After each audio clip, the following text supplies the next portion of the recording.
अपनी बात को दमदारी से पार्लियामेंट में रख पाता? क्या पार्लियामेंट में आपके हकों की लड़ाई लड़ पाता? क्या जो अभी 3 दिन पहले मैंने सरकार पूछा इस निगम सरकार से कि SC, ST, OBC और मुस्लिम कितने कर्मचारियों को कहां कहां पोस्टिंग दी है, क्या इसका जवाब मांग पाता? ये जो वोट आपको मिला है, ये बाबा साहब ने आपको गुलामी की बेड़िया काटने के लिए दिया है। सत्ता में बैठी भारतीय जनता पार्टी को वोट की चोट से सबक सिखाना है।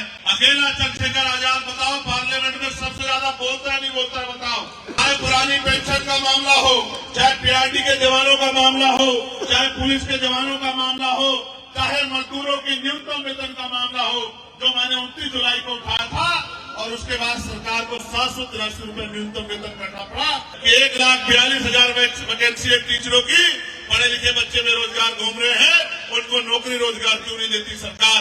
69,000 शिक्षक भर्ती में पिछड़े दलित वर्ग के बच्चों के साथ घोटाला करके 20,000 पदों को लूटने का काम किया। मेरी नैतिक जिम्मेदारी है। ये चुनाव है, चुनाव 5 साल में विधानसभा के और 5 साल में लोकसभा का अवसर आता है, लेकिन गाजियाबाद के साथियों के लिए अच्छा है कि उनके पास ये अवसर 2 साल के बाद ही आ गया, वरना वो तो 5 साल बाद 27 में ही अपने वोट का प्रयोग करते।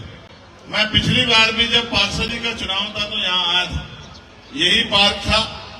आप तमाम लोगों ने मेरा स्वागत किया था, आशीर्वाद भी लिया, लेकिन वो आशीर्वाद पर्याप्त नहीं था। वो आशीर्वाद अगर पर्याप्त होता तो यहाँ पार्षद हमारा जीतता, और जब पार्षद हमारा जीतता तो मैं आपको बताता कि किस तरह से एक पार्षद के सहारे हम जो हैं इस क्षेत्र में काम करा के दिखाते, इस क्षेत्र की तस्वीर बदल के दिखाते। लेकिन जो कमी पिछली बार रह गई थी, ये आप समझिए कि आपको इस बार उसको पूरा करना। इसलिए मैं आपसे अपील करने के लिए आया हूं कि बाबा साहब अम्बेडकर ने अपने 4-4 बच्चों की कुर्बानी देकर हमें वोट हथियार के रूप में दिया है। जिस तरह शिक्षा हमारा हथियार है, उस तरह वोट भी हमारा हथियार है, और दोनों ही हथियारों पे सरकार की ताकत लगी है कि दोनों हथियार कमजोर हो जाएं। जहां जानबूझ के शिक्षा को बाजारीकरण करके, निजीकरण करके गरीबों की पहुंच से दूर किया जा रहा है, आप महसूस करके देखिए, अगर बाबा साहब अम्बेडकर ना पढ़ते, अगर चंद्रशेखर आजाद ना पढ़ता, तो क्या आज अपनी बात को दमदारी से पार्लियामेंट में रख पाता? क्या पार्लियामेंट में आपके हकों की लड़ाई लड़ पाता? क्या जो अभी 3 दिन पहले मैंने सरकार पूछा इस निगम सरकार से कि SC, ST, OBC और मुस्लिम कितने कर्मचारियों को कहां कहां पोस्टिंग दी है, क्या इसका जवाब मांग पाता? ये तो धन्यवाद तो आप और मैं सब लोग मिलकर धन्यवाद देते हैं डॉक्टर बाबा साहब अम्बेडकर का, जिन्होंने अपने 4-4 बच्चे कुर्बान करके और हमें ये ताकत दिया, अवसर दिया कि हम भी इस भारत में सम्मान की जिंदगी प्राप्त कर सके। इसलिए मैं आपसे कहना चाहता हूं कि जहां एक तरफ शिक्षा को कमजोर करके हमसे हमारे सवाल करने के अधिकार को छीना जा रहा है, वहीं दूसरी तरफ नोट से वोट को खरीदकर, और पहले नोट रात के अंधेरे में बांटी जाती थी, चुनाव से 2 दिन पहले किसी बचौलिए के जरिए आता था आदमी कि भाई चुपचाप नोट ले लो और वोट हमको डाल देना। अब सरकार ऐसी स्कीम लाई है किसी बहन योजना के नाम पे, किसी भाई योजना के नाम पे, कि चुनाव से पहले 7-8 हजार रुपए गरीबों के खाते में डाल देते हैं।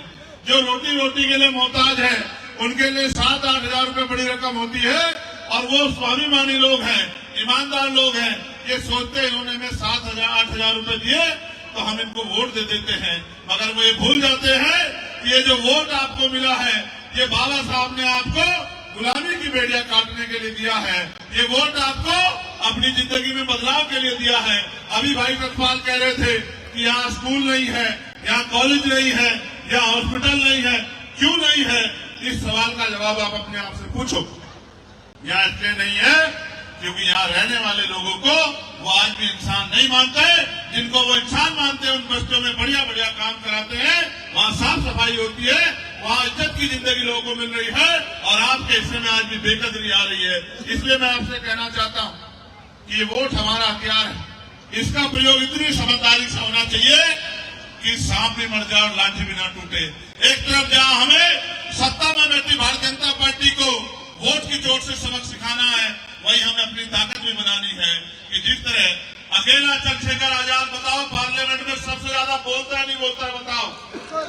चाहे पुरानी पेंशन का मामला हो, चाहे पीआरडी के जवानों का मामला हो, चाहे पुलिस के जवानों का मामला हो, चाहे मजदूरों की न्यूनतम वेतन का मामला हो, जो मैंने 29 जुलाई को उठाया था और उसके बाद सरकार को 783 रुपए न्यूनतम वेतन करना पड़ा, चाहे आशा आंगनबाड़ी वर्करों के वेतन वृद्धि का मामला हो, चाहे भोजन माता के वेतन वृद्धि का मामला हो, चाहे ग्राम रोजगार सेवक चौकीदार के वेतन वृद्धि का मामला हो, चाहे पढ़े लिखे नौजवान के बेरोजगारी का मामला हो। आज ही मैंने सवाल पूछा है कि 1,42,000 वैकेंसी है टीचरों की, पढ़े लिखे बच्चे बेरोजगार घूम रहे हैं, उनको नौकरी रोजगार क्यों नहीं देती सरकार? 69,000 शिक्षक भर्ती में पिछड़े दलित वर्ग के बच्चों के साथ घोटाला करके 20,000 पदों को लूटने का काम किया, तो न्याय क्यों नहीं करती सरकार? और महिलाएं, जहां महिलाओं पे आज जुर्म ज्यादती हो रही है, जहां महिलाएं जो है आज बेबस लाचार है, ना सुरक्षा है ना संरक्षण है, मैं आपको विश्वास दिलाता हूं धीरे धीरे ताकत बनेगी। अभी आपका चंद्रशेखर एक छोटे पौधे की तरह है, धीरे धीरे आपके संरक्षण में वो पौधा बड़ा होगा। और मैं आपको विश्वास दिलाता हूं जिस दिन आपके आशीर्वाद से और वोट की ताकत से वो ताकतवर हो गया, फिर मैं लिख के देता हूं कि किसी महिला को घर पे परेशान नहीं होना पड़ेगा, उनको कुटीर उद्योग लगा के घर पे रोजगार देने का काम हम लोग करेंगे। इस बात की भी मैं आपको वचन देता हूं।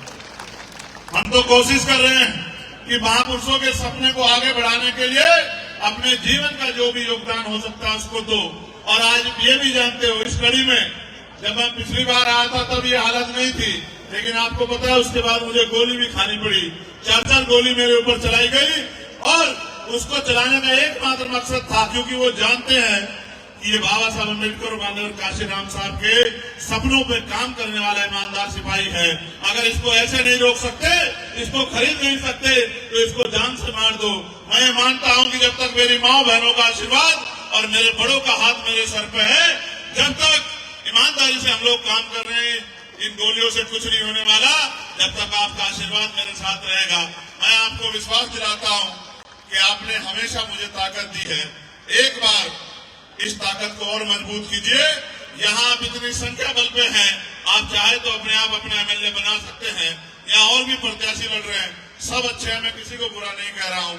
मगर मैं आपसे पूछना चाहता हूँ, क्या चंद्रशेखर आजाद से ईमानदार आपके लिए काम करने वाला कोई आज है? हाथ उठा के बताओ, ईमानदार से है क्या? तो बताओ, क्या चंद्रशेखर आजाद को ताकत मिलनी चाहिए नहीं मिलनी चाहिए? बताओ। क्या एक जैसे लोकसभा में आपका मेंबर है, क्या विधानसभा में आपका मेंबर होना चाहिए नहीं होना चाहिए? जो इस निकम्मी सरकार से आंख मिला के सवाल पूछे। और मुझे बड़ी खुशी है कि पार्टी ने भाई सतपाल जी को यहाँ मौका दिया है कि पिछड़े वर्ग के लोग, दलित समाज के लोग और मुस्लिम समाज के लोग भाईचारा बना के अपनी समस्याओं का हल निकालने के लिए और अपने बच्चों के जो भविष्य का जो है की कामना करने के लिए, परिवर्तन के लिए इस बार जो है मिलजुल के भाईचारा बना के वोट की शक्ति का प्रयोग करेंगे। आज ज्यादा कुछ नहीं कहता, आपका आशीर्वाद मुझे हमेशा मिलता रहा। और जिस तरह से ये प्रेम में आके मुझे देखने के लिए यहाँ नीचे बैठी हैं, मैं इन बहनों से कहना चाहता हूँ, वो बहुत दिन दूर नहीं आपसे वो दिन कि नीचे नहीं बैठना पड़ेगा। इतनी ताकत अर्जित करेंगे कि महलों से बेहतर कुर्सी हमारी बहनों माओ के लिए लगा करेंगे। इस बात का भी मैं आपको विश्वास दिलाता हूँ। मेरे लिए तो आप ही सब कुछ हो, मेरे लिए तो मान सम्मान सब कुछ आप हो। मैं तो कोशिश कर रहा हूँ कि आने वाली पीढ़ियां इस देश में गुलामी का जीवन ना जिए। इसलिए मैं आपसे अपील करता हूँ और आपसे ये विश्वास भी करता हूँ कि इस बार आप इस लड़ाई में जो पिछली बार कमी रह गई थी पार्षदी में, इस बार विधानसभा में उसको पूरी कर दोगे नहीं कर दोगे? बताओ, दोनों हाथ उठा के बताओ, करोगे नहीं करोगे पूरी? किसी की बातों में तो नहीं आओगे? ऐसा तो नहीं कोई पैसे हला के कहेगा कि छोड़ो चंद्रशेखर को, मरने दो उसको, आप हमारे साथ आ जाओ? तो ऐसा तो नहीं अपने बच्चे का हाथ छोड़ दोगे? पक्का करोगे मदद? बताओ फिर हमारा चुनाव निशान क्या? बताओ। नहीं, बहुत कम आवाज, इससे ज्यादा तो मेरी अकेले की है। जोर से बताओ क्या निशान? नहीं, ये भी कम है। बताओ, तुम तक आवाज आ रही है क्या? जो वहां खड़े हैं, रुक जाओ, वो बताएंगे। तुम तक आवाज आ रही है क्या भाई? नीली शर्ट आ रही है? चलो अच्छा, जोर से बहने खड़ी, बताओ आवाज आ रही है क्या? बताओ अच्छा जोर से, क्या है निशान? सिर्फ केतली बताने से काम नहीं चलेगा। आपको अगर वाकई में भरोसा है मेरे ऊपर, पहले बताओ भरोसा है या नहीं है, बताओ।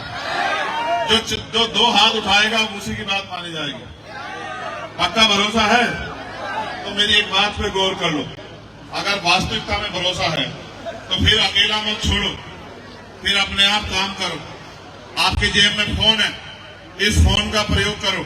आपके यहाँ रिश्तेदार रहते हैं, साथी रहते हैं, दोस्त रहते हैं, पार्टनर रहते हैं, आपके अड़ोसी पड़ोसी लोग रहते हैं।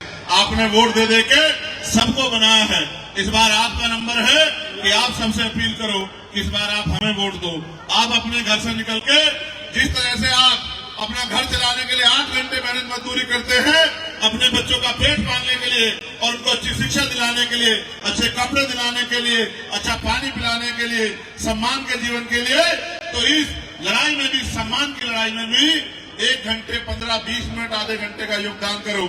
जिनका परिवार रिश्तेदारी यहाँ है वो फोन करो। माओ को स्पेशल कह रहा हूँ, बेटियों की शादी अगर इस विधानसभा में हुई हो तो उनको फोन करना, बेटों की शादी हुई तो उनको फोन करना।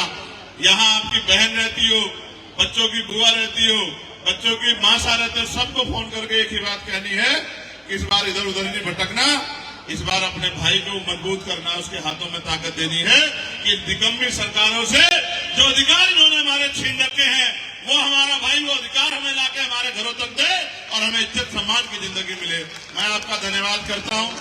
नेशनल दस्तक की आपसे गुजारिश है कि अगर इसको बचाना चाहते हैं तो नेशनल दस्तक को सब्सक्राइब करने के लिए रेड कलर के सब्सक्राइब बटन को दबाएं, फिर बेल आइकन की घंटी दबाएं।